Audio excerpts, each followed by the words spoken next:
Ministerios a los pies del Maestro.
Saludos a mis hermanos en esta hermosa tarde, esta hermosa noche. Estamos una vez más aquí a través de Ministerios a los Pies del Maestro y estamos nosotros dando nuestro estudio bíblico virtual.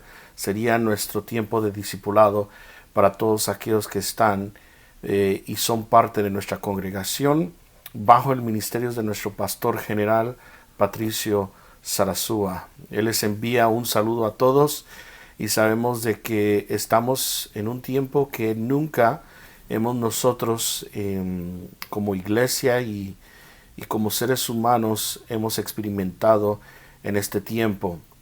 Pero mientras nosotros y las autoridades nos permiten estar todavía con la libertad de poder predicar el Evangelio de Dios, queremos tomar nosotros ventaja haciendo eso. Y queremos nosotros solamente dejarles entender de que vamos a estar haciendo estos estudios bíblicos para todos aquellos que están en casa y vamos a darles información el día de mañana, que sería el viernes, al mediodía por nuestro pastor general sobre cómo vamos a hacer los servicios este viernes y el domingo que vamos a estar aquí en este fin de semana.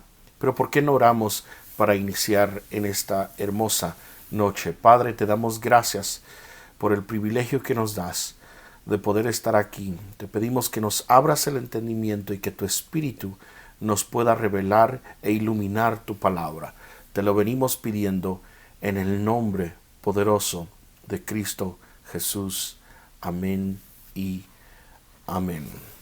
Bueno, yo quisiera que tomaras tu Biblia y pudieras abrir tu Biblia en el Evangelio de Marcos, capítulo 12, y vamos a nosotros a leer el pasaje del versículo 35 al versículo 37. Entonces, si tienes tu Biblia, por favor, abrir Marcos capítulo 12, versículo 35 al versículo 37. Yo voy a estar leyendo de las Biblias de las Américas y así dice la palabra del Señor. Y tomando la palabra, Jesús decía mientras enseñaba en el templo: ¿por qué dicen los escribas que el Cristo, el Mesías, es hijo de David? Versículo 36. David mismo dijo por el Espíritu Santo: el Señor dijo a mi Señor: siéntate a mi diestra, hasta que ponga tus enemigos debajo de tus pies. Versículo 37. David mismo le llama Señor. ¿En qué sentido es, pues, su hijo? Este pasaje es un pasaje muy importante para aquellos que no pudieron estar en el estudio. Antes de este estudio, lo pueden también lo pueden ustedes mirar en Facebook, y lo tenemos archivado bajo Iglesia de Jesucristo, Ministerios a los Pies del Maestro. Hoy estaremos dando la segunda parte del título El verdadero Jesús. ¿Quién es Jesús? Muchos se hacen la pregunta en la tierra: ¿quién es Jesús? Los cristianos tenemos que dar una respuesta para explicar quién es Jesús bíblicamente. Ahora, el pasaje que nosotros estamos usando es Marcos capítulo 12, versículo 35 al versículo 37. Pero antes de entrarnos al pasaje y antes de explicar cómo este pasaje a nosotros los cristianos nos implica muchas cosas y cómo podemos aplicar este pasaje a nuestra vida, tenemos que entender su contexto, tenemos que entender la doctrina y tenemos que entender el contexto histórico para los judíos. Yo quisiera repasar en esta hermosa tarde sobre lo que hablamos la última vez. Van a haber muchas personas que van a estar sintonizándonos por primera vez y quisiera explicar qué es lo que está sucediendo. Entonces entremos para que podamos repasar lo que hemos visto hasta el día de hoy. La pregunta que queremos nosotros saber es simplemente esta: ¿quién es el verdadero Jesús? ¿O quién es Jesús?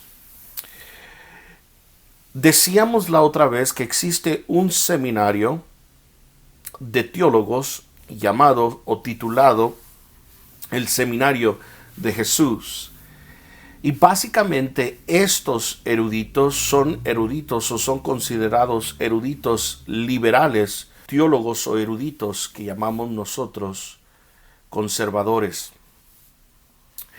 Y regularmente alrededor de la Navidad o alrededor de la Semana Santa, donde muchos llegan a celebrar, por ejemplo, la Pascua, alrededor de ese tiempo regularmente surgen estos eruditos liberales que vienen del Seminario de Jesús. Y muchos de ellos, si podríamos decir todos ellos, básicamente hacen un argumento en su estudio del Señor Jesucristo. Y el estudio es básicamente esto, o esta es la conclusión de lo que yo entiendo sobre el Seminario de Jesús. Nosotros realmente no podemos saber lo que Jesús históricamente fue. En otras palabras, entendemos de que puede haber una distinción entre el Jesús religioso y el Jesús histórico.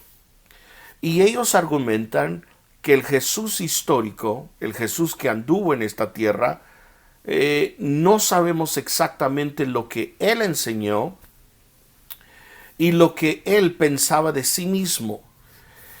Y alguien pudiera argumentar, pero tenemos los evangelios, no son documentos históricos, y ellos van a responder de que sí son históricos, y la iglesia básicamente escribió estos libros históricos. El único problema es que ellos asumen de que la iglesia, especialmente como Lucas, Marcos, Mateo, no estaban escribiendo libros históricos inspirados por Dios, sino que fueron libros que la iglesia misma empezó a escribir y a inventar sobre ciertas leyendas de Jesús.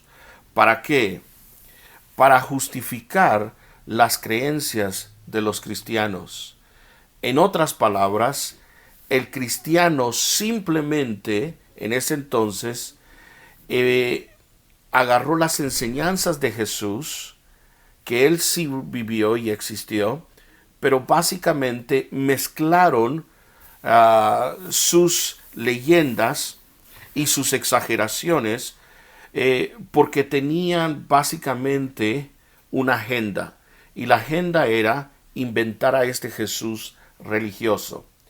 Entonces, el Seminario de Jesús básicamente dice, durante alrededor de la Navidad y alrededor de lo que llamamos nosotros la Semana Santa, que el Jesús verdadero es muy difícil de poder descifrar o de poder revelar en todos esos escombros de leyendas que la iglesia inventó.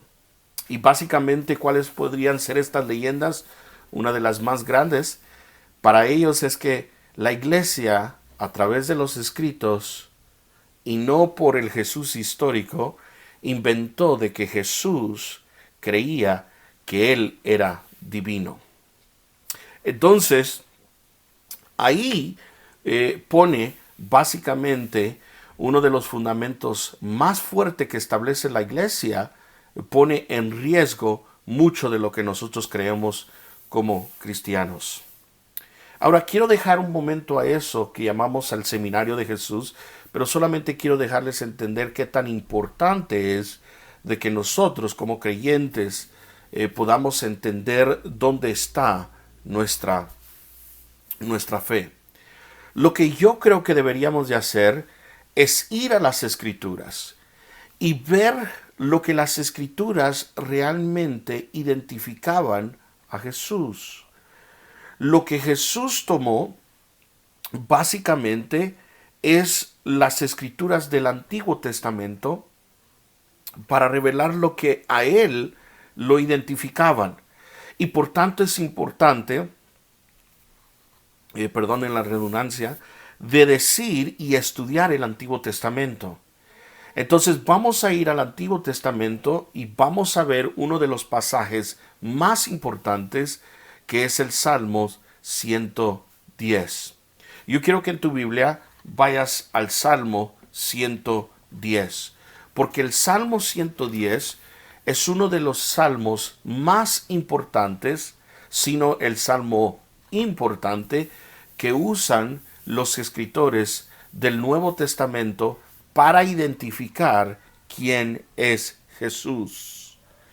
Entonces, lo que vamos a hacer nosotros es que no vamos a discutir con los del seminario de Jesús sobre si es que realmente la iglesia inventó estas leyendas, que obviamente podemos discutir históricamente que así no fue, pero vayamos nosotros a las escrituras de los judíos, que también son las escrituras para nosotros, los creyentes, solamente que nosotros le ponemos el título del Antiguo Testamento. Para los judíos sería el Tanakh.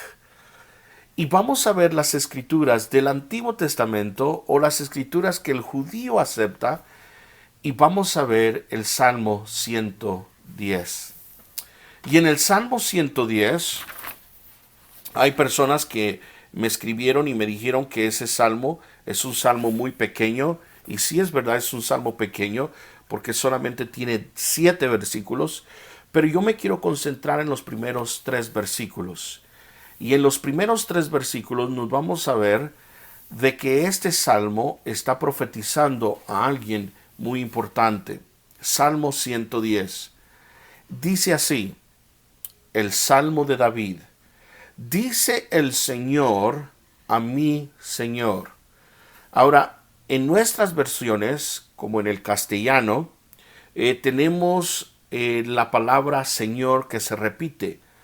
Dice el Señor a mi Señor. Y si tú notas en tu Biblia, vemos nosotros de que el primer Señor, todo está en letras mayúsculas, y vemos nosotros que el segundo Señor no está con letras mayúsculas, haciendo una distinción.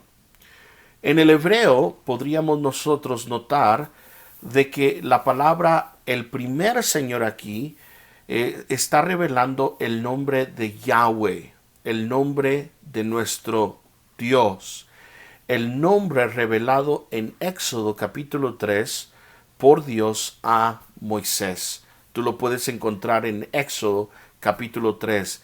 Es el nombre que Dios le reveló a Moisés. Y dice así, dice Yahweh, para nuestras versiones dice Señor, podríamos decirle, y dice Dios. Y David es el que está escribiendo y le dice aquí a mi Señor. Esta palabra aquí, Señor, sería distinto a Yahweh, sino que se le está describiendo a un Adonai. Y Adonai es alguien de majestad, es un amo, es un general, es alguien que básicamente está encima de nosotros. Y en el pasaje del Salmo de David, básicamente David está diciendo, este Adonai, Lord, Él es mi Señor. Entonces solamente quiero que formes la foto aquí para que no te llegues a confundir de lo que está sucediendo. David está escribiendo el Salmo 110 ¿Y cómo sabemos que es el Salmo de David? No solamente porque el Salmo 110 tiene el título de Salmo de David.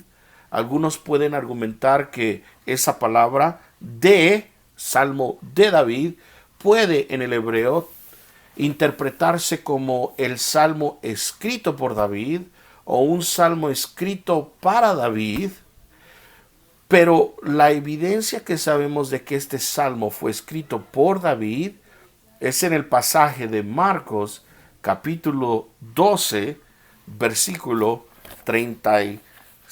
Si quieres regresar a Marcos capítulo 12 versículo 36, dice así: y David mismo, aquí está hablando Jesús, dijo por el Espíritu Santo. Jesús mismo está diciendo que David, guiado por el Espíritu de Dios, fue el que escribió este salmo. Entonces David está escribiendo este salmo y está diciendo estas palabras: dice mi Dios a mi Señor. Esto es lo que está escribiendo David. Él está diciendo: mi Dios está platicando con mi Señor. Dice el Señor a mi Señor: siéntate a mi diestra hasta que ponga tus enemigos por estrado de tus pies. Ahí vamos a parar y vamos a continuar con este Salmo 110. Este Salmo 110 es de vital importante para nosotros los cristianos. Ahora, el Salmo 110, y esto es un repaso, es uno de los salmos más importantes porque identifica no solamente a Jesús, pero va a identificar al personaje importante para nuestro Dios. Pero este Salmo 110, es uno de los salmos más citados por los autores del Nuevo Testamento. Si tú quisieras en un examen de trivia, de preguntas y respuestas de la Biblia, sería hacer la pregunta: ¿cuál es el pasaje más citado del Antiguo Testamento por los escritores del Nuevo Testamento? Y la respuesta: el Salmo 110. Este salmo es el salmo más citado por los apóstoles del tiempo de nuestro Señor Jesucristo y por los apóstoles que escribieron el Nuevo Testamento del Antiguo Testamento. Eso nos debería de identificar algo a nosotros. Eso nos debería de decir que este salmo es importante para que nosotros podamos entender su revelación. Si quieres saber, para aquellos que están interesados, el Salmo 110 se encuentra 17 veces citado en el Nuevo Testamento. 17 veces. Ahora, en el Salmo 110 existe la revelación del Mesías y existe la identificación a lo que Jesús va a decir quién es Él. Y básicamente en Marcos capítulo 12 y también en Mateo capítulo, creo que dijimos 22, Jesús describe quién es Jesús, quién es Él, basados usando el Salmo 110. Y Él establece su identidad usando este salmo. Por eso este salmo es tan importante para Jesús, porque establece su identidad. Ahora vayamos entonces al Salmo de David y quisiera solamente ver el versículo 1. Dice el Señor a mi Señor. Ya hablamos de que la palabra Señor, el primer Señor, es Dios. El Dios de David es la palabra Yahweh, es el nombre que Dios le reveló a Moisés.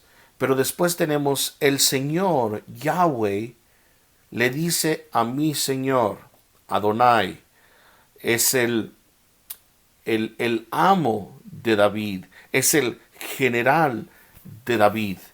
Entonces están teniendo una conversación entre Dios, le está diciendo algo al amo de David. Quiere decir de que el amo de David es que David es el que está sujeto al amo. Y mire lo que le dice el Señor: siéntate a mi diestra. Mi diestra es simplemente la derecha. Lo que está sucediendo aquí es que lo está sentando a la derecha del trono de Dios. Entonces eso nos indica algo de este salmo. La pregunta se debería de ser: ¿quién es este Adonai? ¿Quién es Adonai? ¿Quién es este Señor o amo que describe David? Que Dios le está hablando. Porque a él, a ese Adonai, a ese amo, a ese Señor, Jehová Dios le está diciendo: siéntate a mi diestra. Quiere decir que él está diestra, simplemente en lugar a la derecha del trono, pero en el contexto le está diciendo: siéntate a la diestra o a la derecha de mi trono. Es como lo que hacía un rey sentando a su hijo que era príncipe: siéntate a mi derecha. Y cuando él estaba diciendo esto, lo que estaba diciendo es que lo estaba poniendo en lugar de honor, el lugar más alto lo estaba poniendo a este Adonai. Pero lo que está significando aquí es poniéndola a la diestra del trono del Dios Todopoderoso, es que le está diciendo que él también tiene ese poder divino.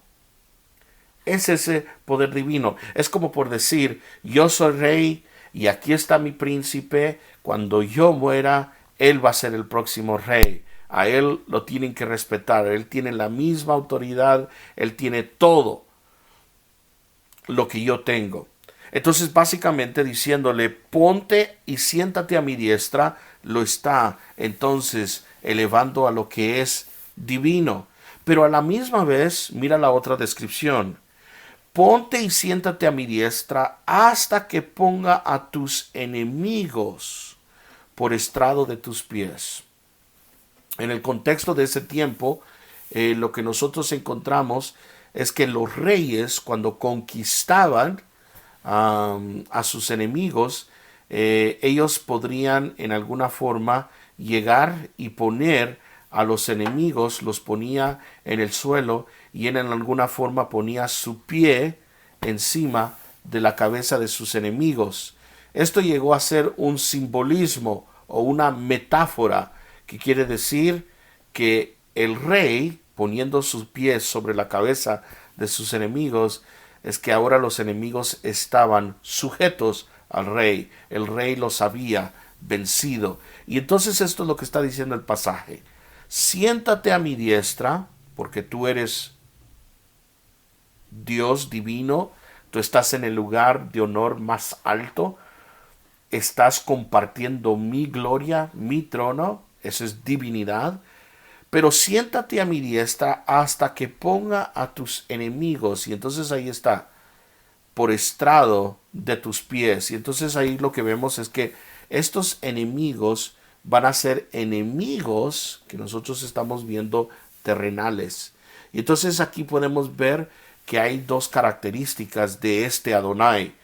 Va a ser divino porque se sienta a la diestra de Dios, pero a la misma vez sus enemigos van a ser enemigos terrenales, que entonces aquí es donde podemos ver que los judíos entendían que el Mesías que está describiendo aquí iba a ser un ser político. Y eso es bien importante. Agustín de Hipona, un famoso teólogo y erudito del norte de África, él vivió alrededor del siglo IV, a medias del siglo IV y siglo V, y él básicamente dijo esto como un padre de la iglesia.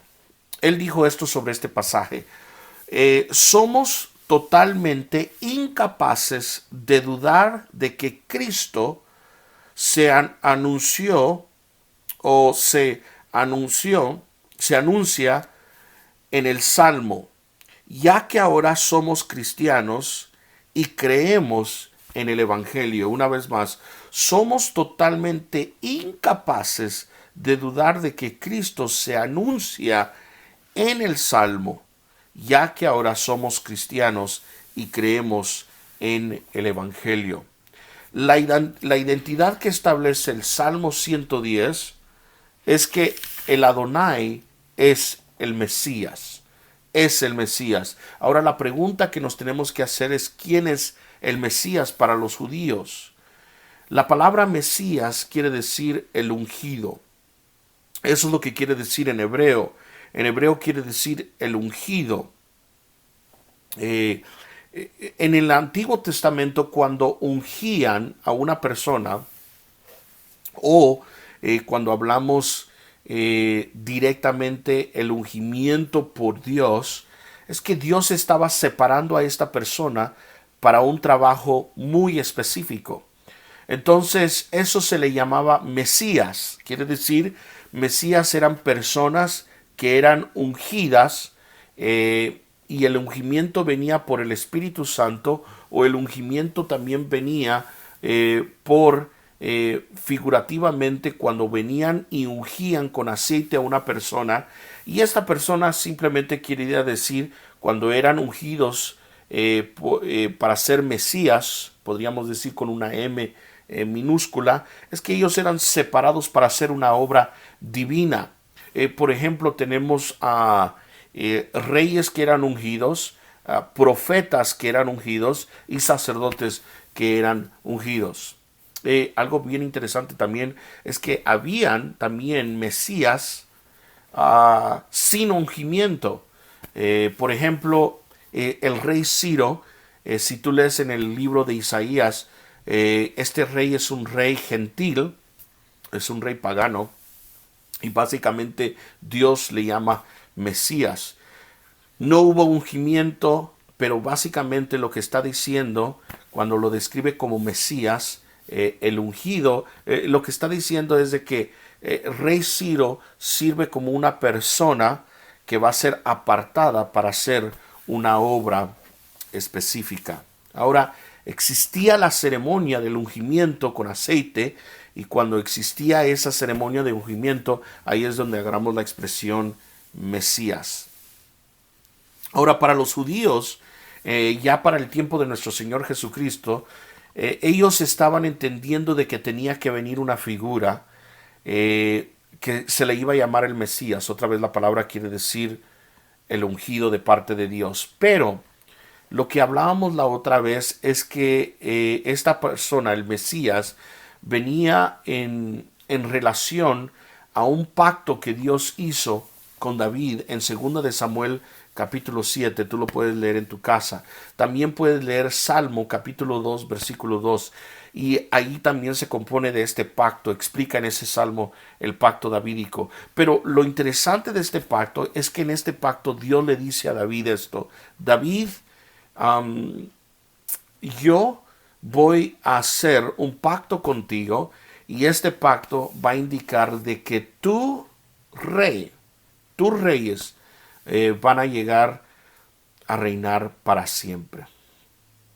Y ese es el pacto davídico básicamente, donde Dios le promete que su dinastía, quiere decir que sus hijos de David iban a reinar para siempre, pero nos damos cuenta, basados a lo que ya hablamos nosotros la otra vez, de que hubo un pacto con Abraham, y en ese pacto con Abraham hubieron 3 promesas. Una, Dios le iba a hacer una nación grande, le iba a dar un terreno donde esa nación iba a habitar, pero tercero, Abraham iba a ser de bendición a todas las naciones. ¿Qué nos encuentra en el pacto davídico? Nos revela ahora cómo es de que Abraham y en su descendencia iban a hacer una bendición a todas las naciones, y lo iba a hacer a través de el Mesías, a través del Mesías. Entonces vemos 4 promesas en lo que podemos hablar sobre lo que llamamos el pacto de Abraham, juntamente con el pacto davídico. Hay algo bien interesante de poder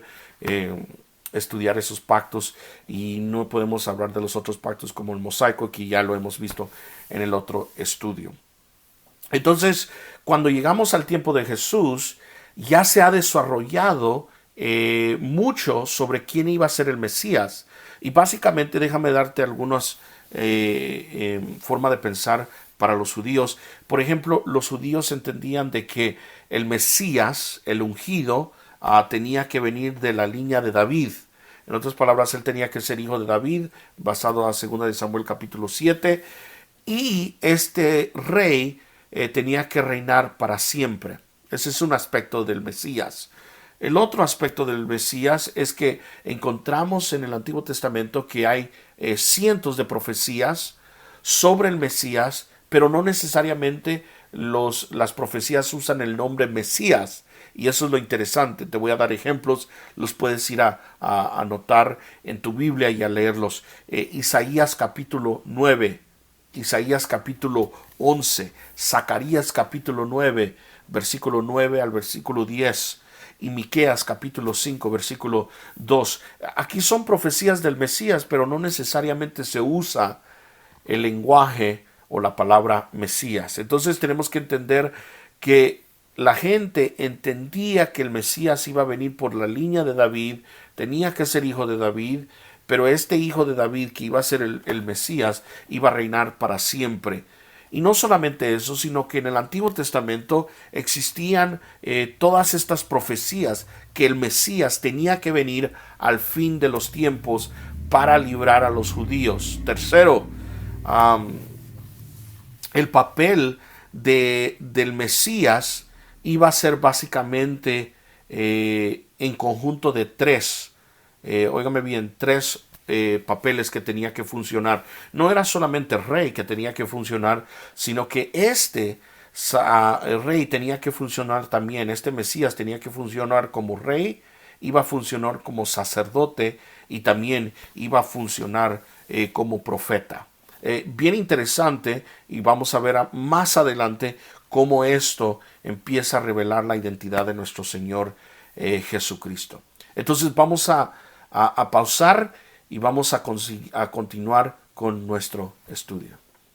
Vamos entonces a seguir adelante con el estudio que estamos viendo sobre el verdadero Jesús.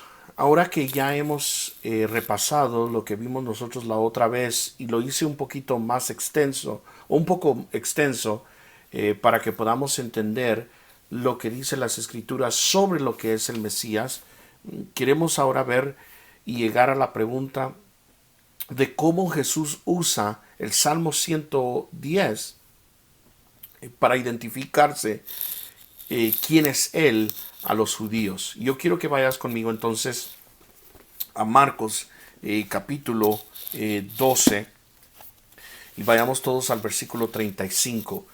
Y entonces esto es lo que está pasando en el contexto. Los religiosos, los fariseos, que ya vamos un poquito de ellos en el otro video, y tú lo puedes revisar en el otro estudio, en el primer estudio, hablamos sobre los fariseos, un poquito sobre los esenios. Existían diferentes grupos dentro del judaísmo, pero la palabra del Señor nos indica en este pasaje, al principio de Marcos capítulo 12, de que vinieron y le empezaron a hacer ciertas preguntas al Señor Jesucristo sobre si los judíos deberían de pagar impuestos, sobre el matrimonio, sobre el recasamiento. Mientras le están haciendo estas preguntas al Señor Jesús, Jesús las está contestando en una forma que ellos nunca habían oído. Un hombre con autoridad, un hombre que ellos no podían refutar lo que él estaba enseñando porque él era Dios. Y esto es lo que ellos no estaban entendiendo, que Jesús no solo era hombre, sino era Dios todopoderoso.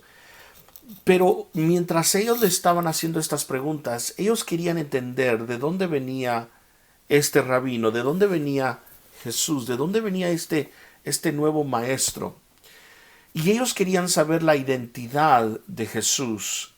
Y lo que encontramos nosotros es de que en Marcos capítulo 12, algo sucede bien lindo.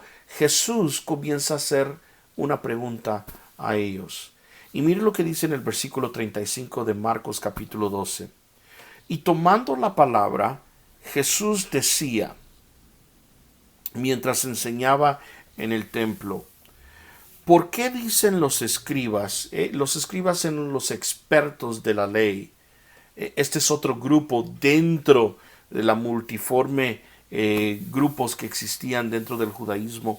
Pero básicamente dice aquí, ¿y por qué dicen los escribas, los expertos de la ley, los doctores que entienden el Antiguo Testamento como expertos, de que Cristo, el Mesías, ya hemos visto la palabra en hebreo, Mesías, ahora la vemos nosotros en el griego, que es la palabra Cristo. Vemos aquí que básicamente es la misma palabra, solamente en dos diferentes idiomas. Y Jesús hace esta hora la pregunta. Él es el que está haciendo la pregunta. ¿Por qué dicen los escribas, los expertos de las Escrituras, que el Cristo, el Mesías, es hijo de David? Ahora, esto es bien interesante y ya hemos puesto el contexto. Recuerden de que el Salmo 110 es lo que revela básicamente lo que Jesús está preguntando. Porque entonces el versículo 36 nos dice, David mismo dijo por el Espíritu Santo. Entonces Jesús nos está dando testimonio, él mismo, no es otro apóstol, él mismo nos está diciendo que el Salmo 110 fue escrito por el autor llamado David. Ahí no hay ninguna duda. O le creemos a Jesús o no le creemos a Jesús. Pero lo más interesante es que fue guiado por el Espíritu Santo. Esto es lo que llamamos nosotros la inspiración de las Escrituras. Dios mismo es el que está escribiendo a través de autores humanos. Aquí es donde podemos estudiar sobre el concepto y doctrinal de que las Escrituras fueron escritas por dobles autores. Eso es muy importante, pero finalmente podemos entender de que es Dios, es que es el autor de todas las Escrituras. Pero lo interesante es que usa el pasaje de Salmo 110, y mire lo que dice aquí en el versículo 1 y en el versículo 36 de Marcos capítulo 12. David mismo dijo por el Espíritu Santo, el Señor Yahweh, ya vimos eso, le dijo a mi Señor Adonai, que es mi amo, siéntate a mi diestra hasta que ponga a tus enemigos debajo de tus pies. Ya vimos nosotros esto.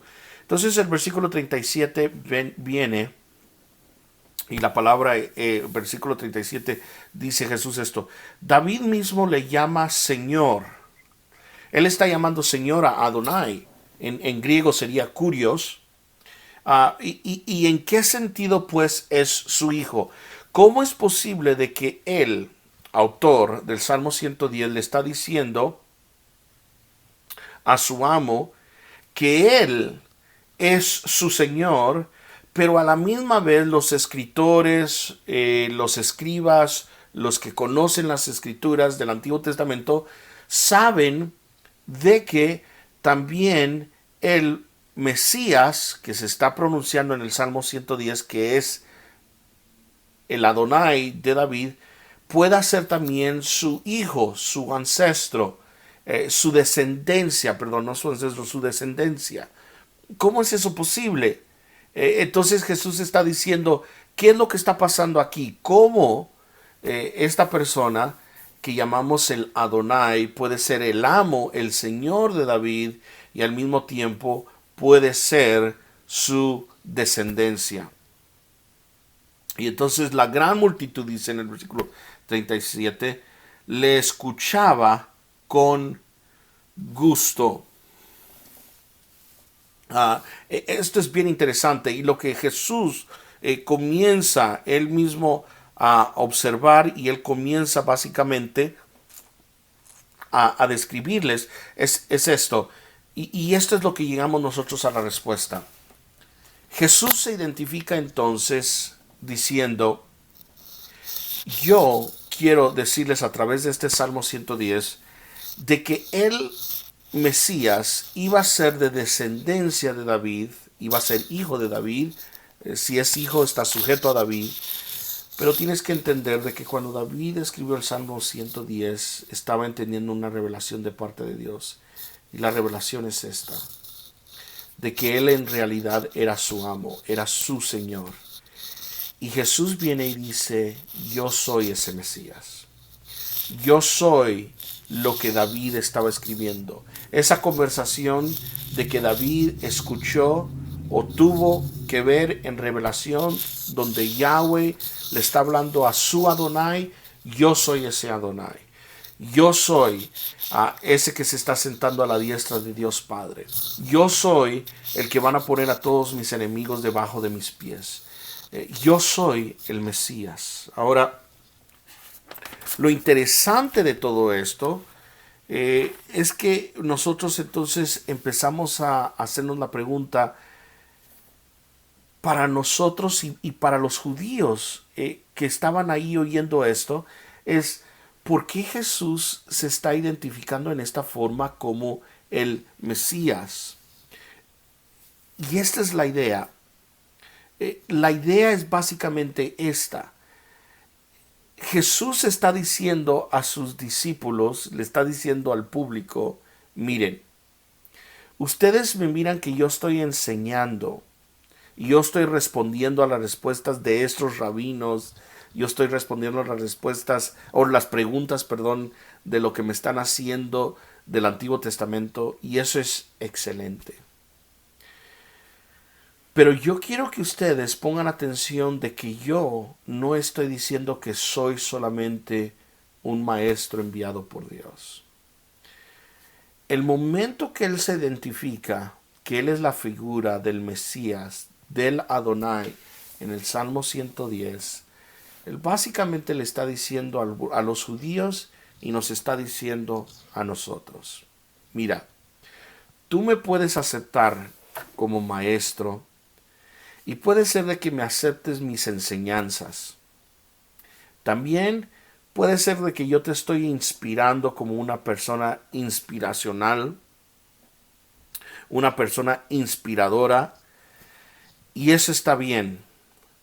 Pero lo que no puedes hacer es quedarte con esa identificación de lo que yo estoy diciendo. Yo estoy diciendo que yo soy más que un maestro. Yo te estoy diciendo, identificando con el Salmo 110, que yo soy más que un inspirador. Tú no te puedes quedar solamente diciendo que yo soy un buen maestro. Lo que yo me estoy identificando es el Mesías que profetizaban los profetas. Es el Mesías que va a venir a liberar al pueblo judío. Es el Mesías que en el Salmo 110 es Dios mismo. Siéntate a mi diestra. Jesús les estaba diciendo a todos los oyentes, a todos sus discípulos, yo soy Dios. Este Mesías no es solamente un ser político. Este Mesías es Señor. Tiene la misma autoridad que Yahweh. Y por tanto, no te puedes quedar solamente como mi maestro. No te puedes quedar que yo solamente me estoy identificando como una gran persona que te inspira en tu vida. Ódiame, brinca de alegría, pero vas a tener que hacerte una decisión en tu mente. ¿Aceptas mi identificación? ¿Y cuál es mi identidad? Yo soy Dios. Yo soy el camino al Padre. Yo soy el Mesías que necesitas. Obedéceme a mí. Obedéceme a mí. Entonces el Señor Jesús, lo que Él estaba indicando es de que Él estaba diciendo, no puedes quedarte solo con la idea de que yo soy un buen maestro. Y esto es lo que pasa. Hay muchos creyentes que les encanta oír las enseñanzas de Jesús. Son inspirados por lo que Jesús enseña, pero no aceptan que Jesús es más que maestro. Él es Dios. Él es el amo soberano. Él es el Rey de Reyes y Él es el Señor de señores. Entonces, odia a Jesús, alégrate de Jesús, pero Jesús, identificándose con el Salmo 110, nos está diciendo a todos nosotros, no puedes quedarte con una vista limitada. Yo me estoy identificando como Dios mismo, aquel que se sienta a la diestra de Dios Padre. Ahora vamos entonces a empezar, si podríamos usar la expresión de empezar a aterrizar este 747. Porque ahora lo que yo quiero ver es esto. Yo quiero que entiendas las consecuencias de creer que Jesús es el Mesías, pero es el Hijo de Dios, es Dios mismo. En las religiones del Oriente, yo estoy hablando como en las religiones del Japón, en las religiones de la China, podemos ver de que en esas religiones, aún en la India, tenemos como el hinduismo, tenemos el budismo, estas religiones, si quieres llamarlas filosofías, como el Taoísmo, todas estas entienden de que, por ejemplo, los dioses, como en el hinduismo, pueden ser infinitos, pero no pueden ser dioses personales. En otras palabras, puede ser de que sean dioses infinitos, dioses de que están en todo, pero no son dioses personales. Ellos no creen en dioses personales, pero, por ejemplo, ellos creen que estos dioses infinitos se pueden en alguna forma serse seres humanos y expresar en cierta forma a Dios. Conocemos como la palabra avatar. Y avatar básicamente es ese entendimiento de que los seres humanos expresan a Dios en alguna forma a través de estos cuerpos que básicamente expresan a Dios, a los dioses infinitos, pero no son dioses personales. En el occidente tenemos lo opuesto, como por ejemplo las religiones entre la mitología griega, entre los romanos, entre las religiones alemanas, en sus mitologías, vemos de que no son dioses infinitos, pero son dioses personales. Por ejemplo, vemos a Zeus, o tenemos al dios Hermes, el dios olímpico. Y lo que vemos nosotros es que estos pueden ser dioses personales, pero algo bien interesante es que ellos son dioses que se disfrazan como humanos. Ellos pueden disfrazarse como humanos y venir a esta tierra, etcétera, etcétera.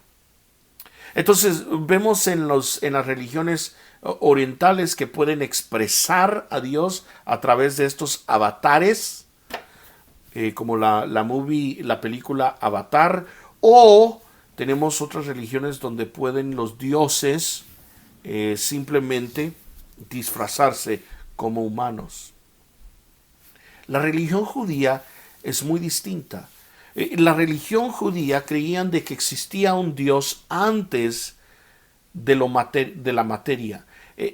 Ellos creían que Dios existía antes de la creación de todo lo que hemos visto en esta tierra. Antes del mundo, antes aún del mundo espiritual de los ángeles, Dios ya existía. Y Dios era el que había creado todo.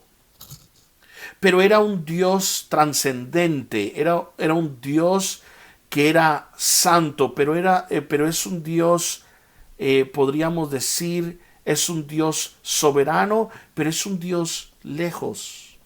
Es un Dios que es tan grande y poderoso que para los judíos ellos ni pueden, por decir, escribir su nombre. Para el judío era muy importante no usar el nombre de Dios en vano, porque el Dios para el judío es un Dios trascendente, un Dios en el más allá. Entonces, para el judío, ver a un Dios trascendente, a un Dios grande, era imposible.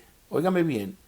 Diferentes a las otras religiones, como en el Oriente, como en el Occidente, en la mitología griega, pensar de que Dios podría venir y expresarse como Dios siendo humano o disfrazarse como humano y venir a esta tierra.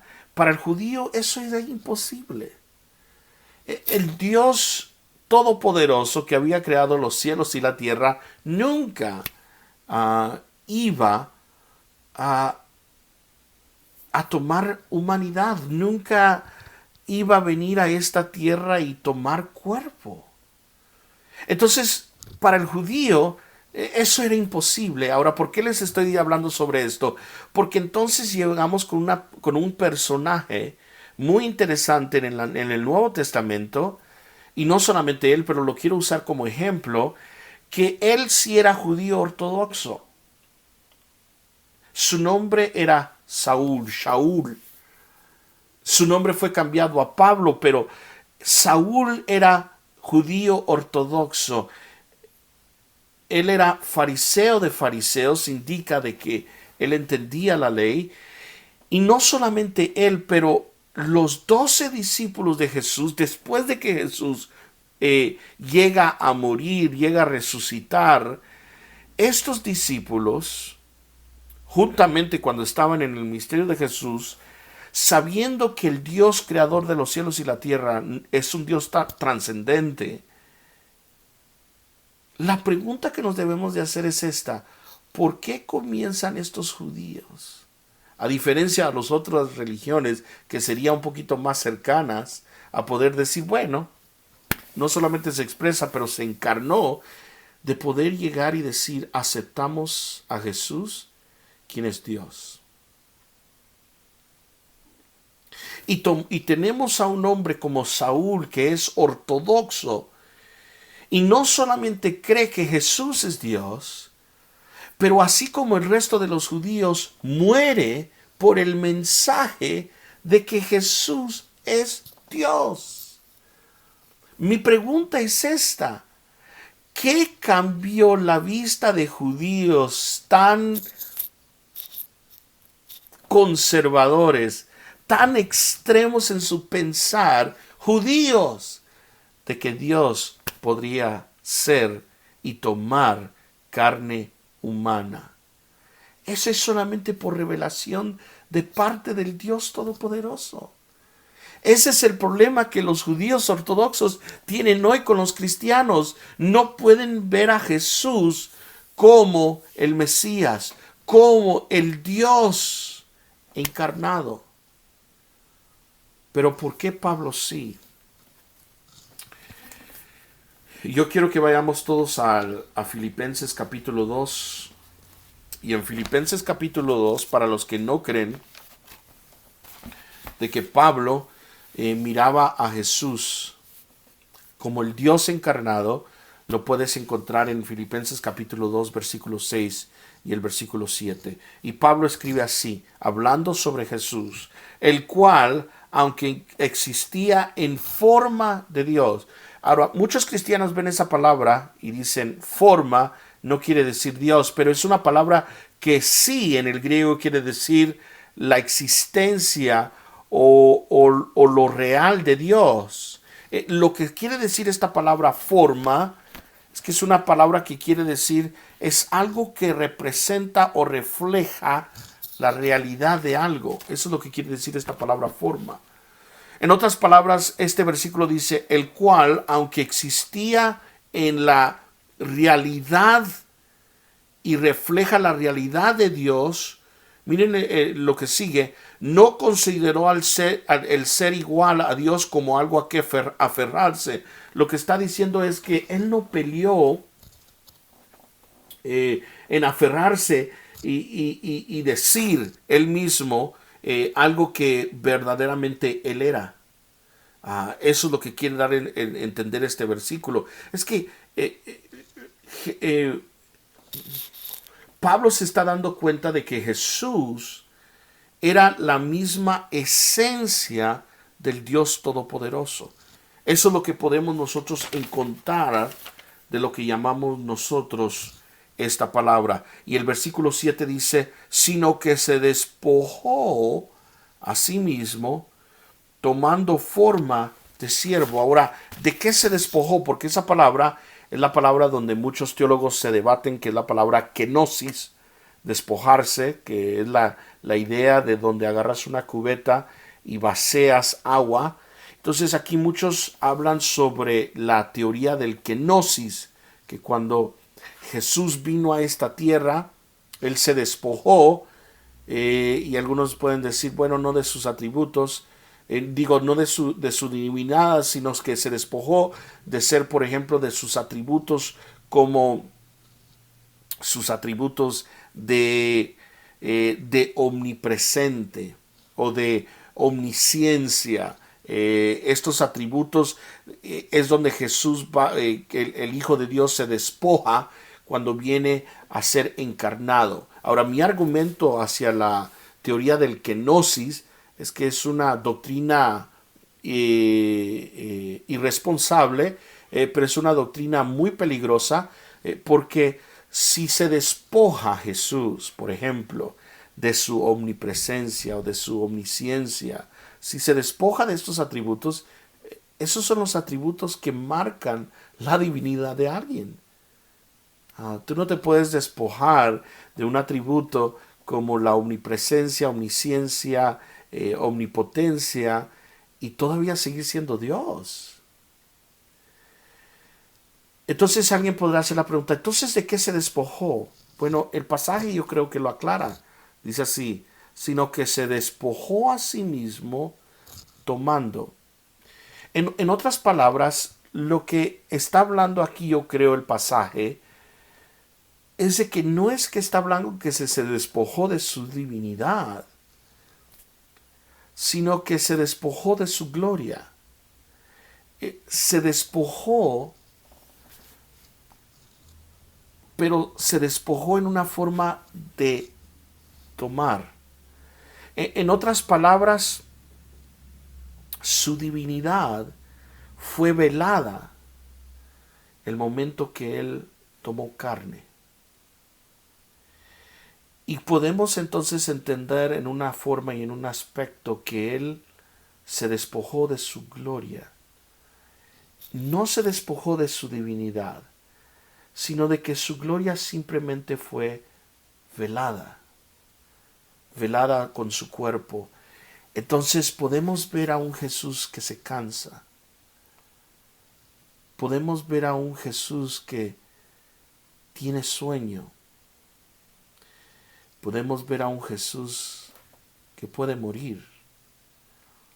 ¿Pero por qué? Porque obtuvo cuerpo. Eso es lo que llamamos la encarnación. Y la encarnación vela su divinidad. Por tanto, Jesús comienza a declarar, y eso es lo interesante de la experiencia que tienen los tres discípulos, Pedro, Jacobo y Juan, que es el monte de la transfiguración, donde la divinidad llega a traspasar el velo de su humanidad. Ellos comienzan a ver su verdadera gloria, su verdadera gloria. Ellos conocen de que Jesús es Dios. Esta es la revelación que Pablo recibe en el camino, donde Jesús se le aparece Y Él le tiene que revelar de que Él es el Mesías. Él es Dios Todopoderoso. Ahora, yo solamente quiero finalizar diciendo esto.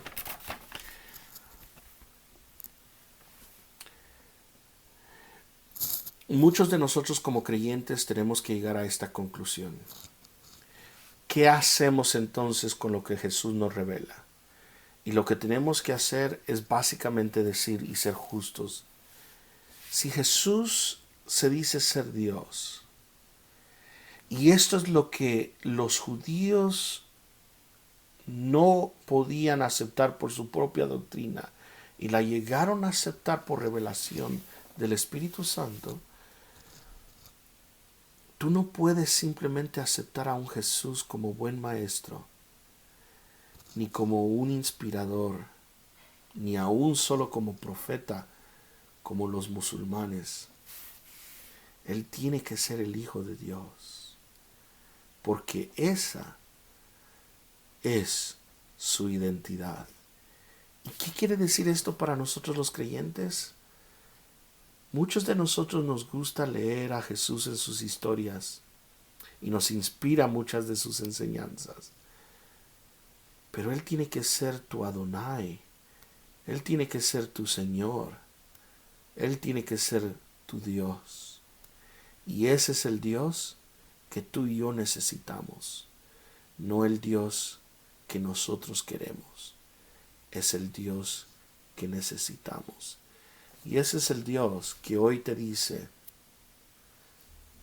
pon atención, obedece a lo que yo te digo y vas a tener vida eterna, porque yo soy el camino, la verdad y la vida. Gracias, Padre, por tu palabra, que tu pueblo pueda entender lo importante que es la identidad de Cristo Jesús. En el nombre poderoso de Cristo Jesús. Amén.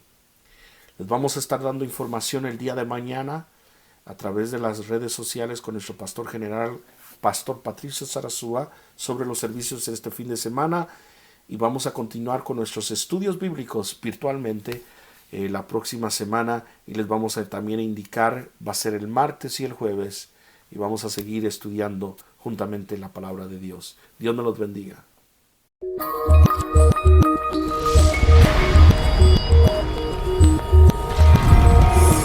Ministerios a los pies del Maestro.